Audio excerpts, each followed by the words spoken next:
the glittering aura, the heavenly voice. Yet behind the stage lights lurked a harsh reality that almost no one suspected.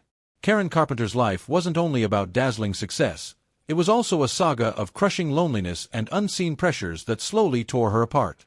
Throughout the years, whispers of tense family dynamics, iron-fisted control, and startling secrets hovered around her story. Now Richard Carpenter, her brother and lifelong ally, has finally spoken out, confirming what really happened behind the scenes. But the little colos pushed us all to greatness. It showcased Karen's brilliance, my arranging skills, and the remarkable work of everyone involved. Karen Carpenter was born on March 2, 1950, in New Haven, Connecticut.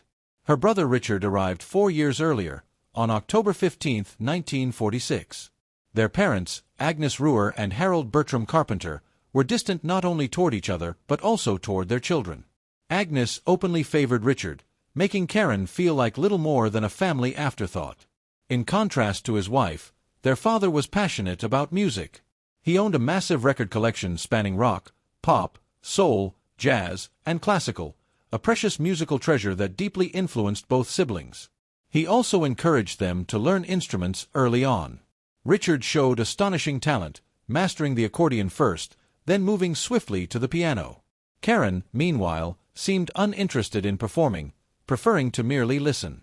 It wasn't until her teenage years that she slowly discovered a love for singing and dabbling with various instruments. Although Karen and Richard argued as siblings do, they stayed close. Karen was full of energy, loved playing baseball with kids in the neighborhood, and was often picked ahead of Richard, something that sometimes annoyed him.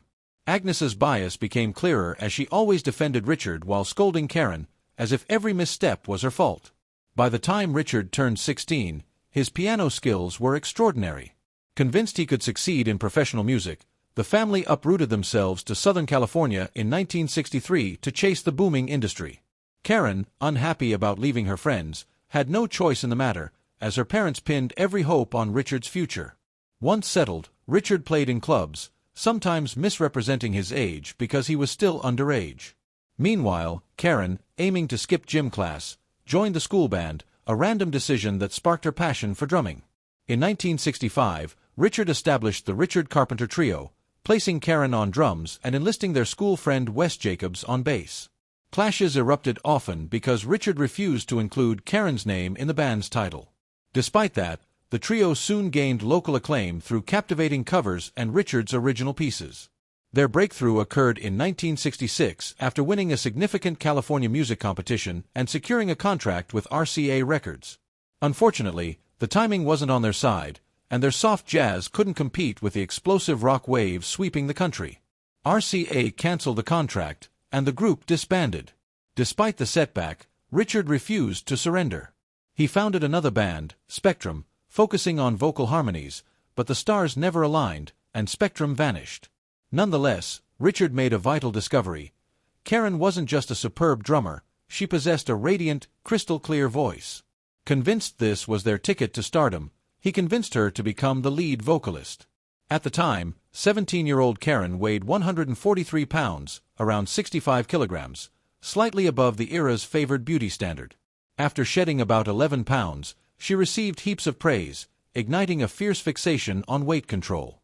Then, in early 1969, fate knocked on their door. A friend sent their demo tape to a record label, and soon Herb Alpert, the famous trumpeter and co-founder of A&M, was enthralled by Karen's voice. He wasted no time offering them a contract. But because Karen was still under 21, her parents had to sign on her behalf. On October 9, 1969, the Carpenters officially debuted with their first album, Offering, featuring mostly Richard's lead vocals. But the album didn't make waves, prompting concern from A&M executives. Under mounting pressure to drop them, Herb Alpert remained unwavering. His determination paved the way for one of the most legendary acts in music history. Beyond being a gifted producer, Herb Alpert also laid the groundwork for the Carpenters' meteoric rise. He was married to vocalist Lonnie Hall, known for sweet duets like Corazon and Katanas with Camilo Sesto.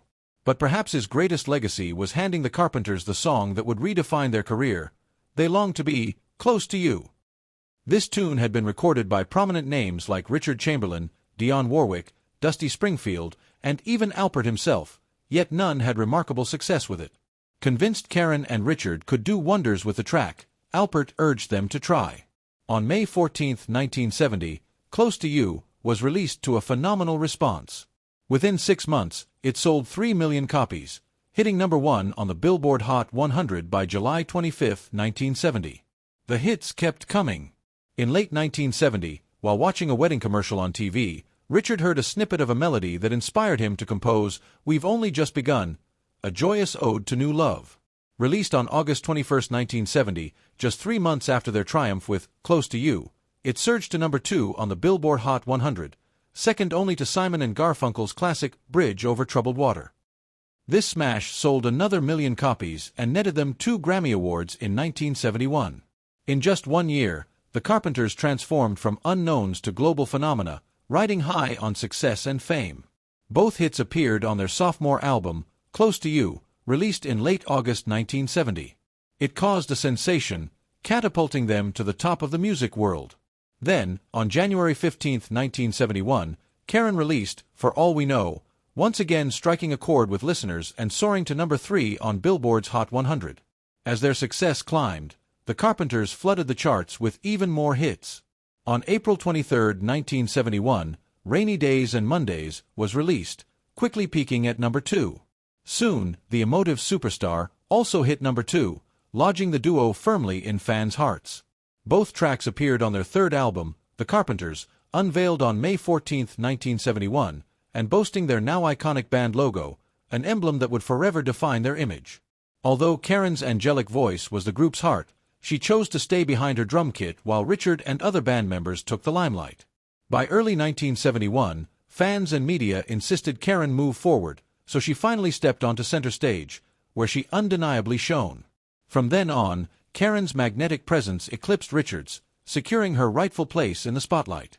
They soared higher still on June 19, 1972, with the release of Goodbye to Love, not just a commercial triumph but a musical innovation. The focal point was Richard's fuzz guitar solo, a bold, rarely seen technique then, which marked Goodbye to Love as the first real power ballad, setting the standard for ballad styles to come. Featured on their fourth album, A Song for You, June 1972, it also included hits like Hurting Each Other, It's Go Take Some Time, and Top of the World, which once again crowned the Billboard Hot 100. Their star even touched politics. On August 1, 1972, the Carpenters performed at the White House at President Richard Nixon's invitation, an unforgettable high point. On stage, they personified the American dream, but behind the curtain, life was far from as sweet as the romantic ballads they sang. A secret battle was unfolding. Tormented by severe insomnia, Richard started using the sedative methaqualone, which was still legal in the U.S. at that time. Sadly, addiction seized him faster than anyone foresaw, plunging him into a desperate, destructive cycle. This same drug would later appear in The Wolf of Wall Street, highlighting its catastrophic dangers. Meanwhile, Karen developed an obsession with her weight. It all began with a cruel article that criticized her for appearing slightly overweight, alongside a photo that magnified every tiny flaw. Those hurtful words pierced Karen deeply, launching her into a dangerous and obsessive spiral with her weight. Even as Richard battled addiction, he poured himself into their music, believing that showcasing Karen's talent would save them both. His dedication paid off. On May 1, 1973, they released Now and Then, and once again, the Carpenters dominated the charts. But as their stardom soared, Karen's health began a rapid decline. By 1974, she weighed only 99 pounds, about 45 kilograms. She secretly stashed food, relied on laxatives, and grew increasingly trapped by her obsession. Once energetic and radiant, Karen had become frail and ghost-like. She urged Richard to seek treatment, but denied her own issues. She insisted her weight loss came from stress, but that was far from the truth. Karen was suffering from anorexia nervosa, a disorder hardly understood at the time. To hide her shrinking frame, she layered her clothing in public appearances. Fans still saw the shining star, never knowing the truth behind her smile. Despite her worsening condition, the show didn't stop. On June 6, 1975, they released their sixth album, Horizon. Around this time, whispers grew louder. Karen looked so thin that many feared she was battling cancer. In desperation to stay slim, she began using ipecac syrup to make herself vomit, further damaging her already fragile body. Shockingly, her family remained unaware of how severe things had become. By 1975, their momentum began to falter. Their next album, A Kind of Hush, dropped on June 11, 1976, but it didn't meet expectations. Still, they had already left a permanent imprint on music history, with over 150 million records sold worldwide. Karen's voice, haunting, delicate, and unforgettable, was hailed as one of the greatest female vocals of all time. But even global fame couldn't heal Karen's emotional wounds. She had dated famous men but had never found real love, until she met Thomas James Burroughs in the early 1980s. A real estate developer 9 years older, Burroughs swept Karen off her feet with charm and confidence at a fancy restaurant. But behind the smooth exterior was a dark truth. Burroughs was drowning in debt and searching for financial escape. Emotionally vulnerable, Karen quickly fell for him. After a whirlwind romance, he proposed, and they planned to marry on August 31, 1980, at the luxurious Beverly Hills Hotel. At 30, Karen believed she had finally found the life she had dreamed of, complete with a husband and children. But just days before the wedding, her world came crashing down. Burroughs coldly admitted he had undergone a vasectomy and could never have kids. Crushed, Karen wanted to cancel the wedding, but her mother was adamant. She insisted it was too late. Guests had been invited and arrangements were in place. Desperate to gain her mother's approval, Karen went through with the wedding, a decision that would haunt her. After the vows, Burroughs showed his true colors. He spent her money recklessly, lavish trips, expensive items, and luxuries she never wanted. Worse still, Karen became a victim of both emotional and physical abuse. Within a year, she filed for divorce, but the emotional damage was done. Despite her collapsing health, Karen's obsession with thinness only deepened. She began taking up to 90 laxatives a night and misused thyroid medication to boost her metabolism. The more she tried to control her body, the more she lost control of everything else. By 1981, her illness could no longer be hidden. Knowing she needed help, Karen took a bold step. Ignoring her family's objections, she traveled to New York to meet Stephen Levinron, a top expert in eating disorders. For a brief moment, it seemed like she might finally get better, but heartbreak was just around the corner. In her final months, Karen waged a painful battle between fragile hope and brutal reality. Levinron, seeing the urgency of her situation, arranged a family therapy session with Richard and their mother, Agnes. He stressed that Karen didn't just need treatment, she needed love, compassion, and emotional support. Richard tried his best to show how much he cared, but the silence from their mother crushed Karen. The one person she had always wanted approval from sat cold and distant. That silence cut deeper than any insult. It was a wound that never healed. In September 1982, Karen's health hit a critical point, and she was hospitalized at Lenox Hill in New York.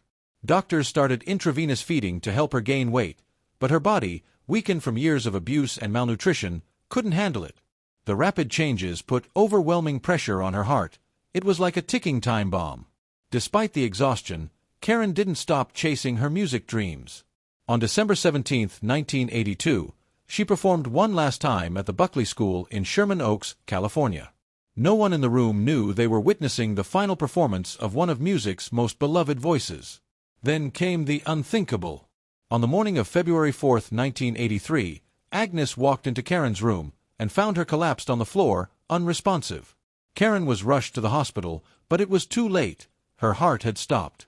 She was only 32 years old. In 1989, 6 years after her death, CBS aired a movie about her life, but the film told only part of the story. Richard and Agnes insisted on cutting scenes that revealed Karen's emotional pain and her constant search for her mother's love.